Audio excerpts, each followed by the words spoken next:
A very warm welcome to all those who are watching my video.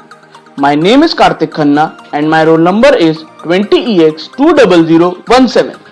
This is my DIY project 4 in which I have used Proteus and Node-RED software to create my assignments.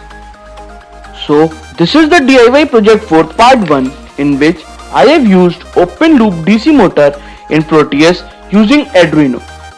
This is the source code that I have written for this open loop DC motor. Now first let us take a look at the schematic capture. In the schematic capture, the highlighted part shown is the Arduino board. Now the highlighted part shown are the push buttons that are inbuilt in the program. The highlighted part now shown is the terminal window. Now this is known as the motor shield. In the motor shield, the highlighted part now shown is the L298 driver which will be used to perform the experiment. These are the two DC motors. These are the two logic gates. Here one motor is connected to channel A and the other is connected to channel B. Here we will specifically work on the motor connected to channel A. Now let us move to the source code again.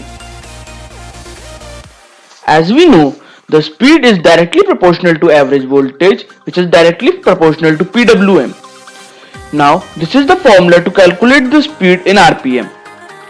Here 255 is given because it is the average max value that can be applied to PWM. But we will need to ensure that this value should be less than 250 PWM for accuracy and better predictability. The max speed here is 52 RPM. Now I am initializing the PWM variable and giving it a value of 160. In the setup function, the 12 is given as the output which will control the direction. This 12Y is given so that the motor will rotate. Here 8 is given at the output which is the brake, and it is given low so that the brake is disabled. Now the enable pin is connected to the 4th pin and the 4th pin is further connected to the 6th pin which will generate the signal. Let me show you. As we can see, this is connected to the 4th pin, the enable pin is connected to the 4th pin, and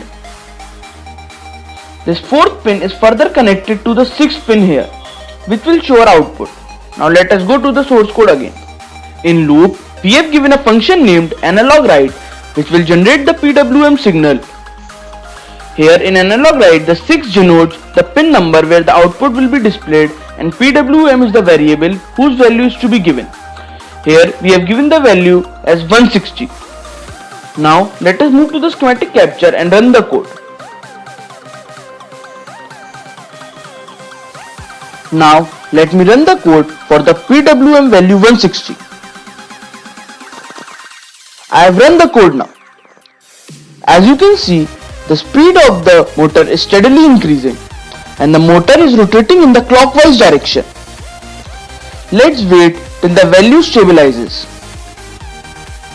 So now as we can see, the speed of the motor has been stabilized at 22.9 RPM. Now let me stop the code.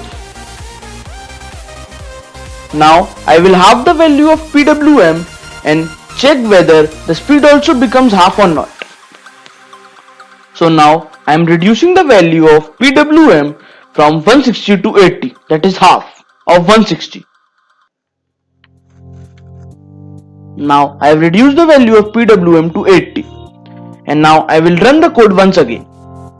So now I am again running the code for PWM value 80. Now let me run the code.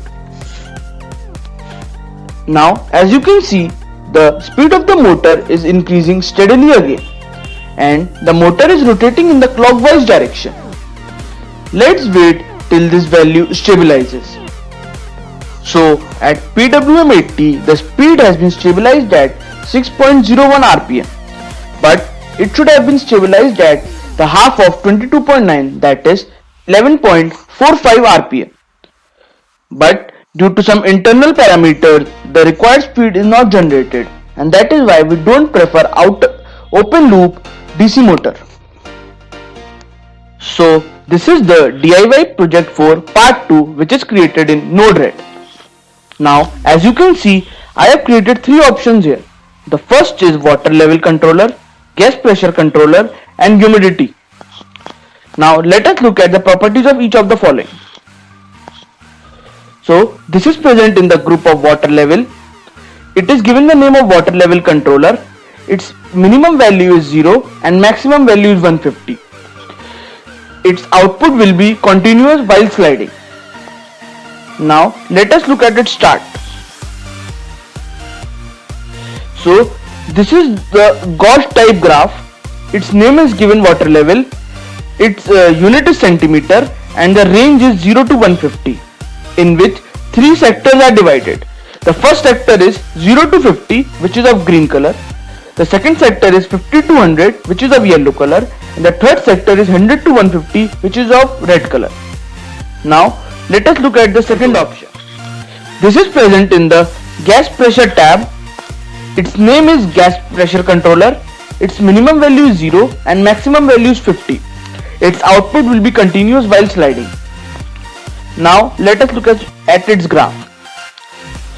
Though the graph type is bar chart, its minimum value is 0 and maximum value is 50.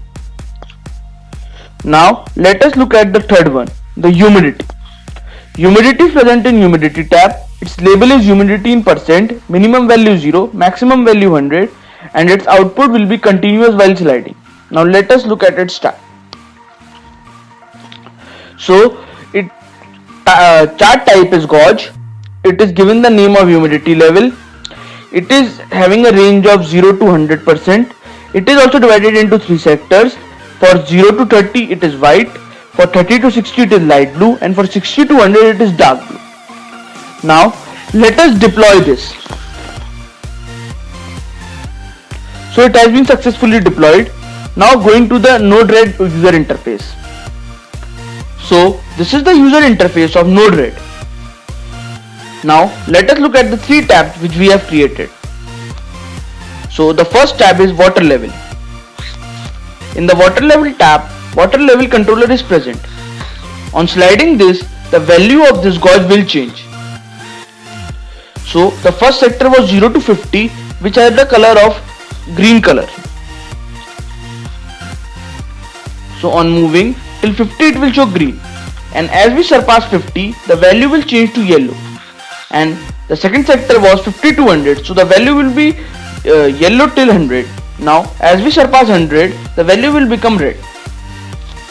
Now let us look at the second tab, the gas pressure tab. In this slider option, as we move the slider, the output will change continuously. Here the pressure is increasing for the gas. Now let us look at the third and the last tab, the humidity. In the humidity also we have divided 3 sectors. The first sector was from 0 to 30. So while moving from 0 to 30 the color will be white. As we surpass 30 the color will become light blue, and as we surpass 60 the color will become dark blue. Now let's check on the mobile phone whether this Node-RED user interface is working there or not. Now I am opening this Node-RED user interface on my mobile phone. So as you can see, the Node-RED user interface has been opened in the mobile phone. Now I will move the water level controller and we will see that the water level controller in the laptop as well as the phone both will change simultaneously. So as you can see, the water level controller is been moving simultaneously at both the places.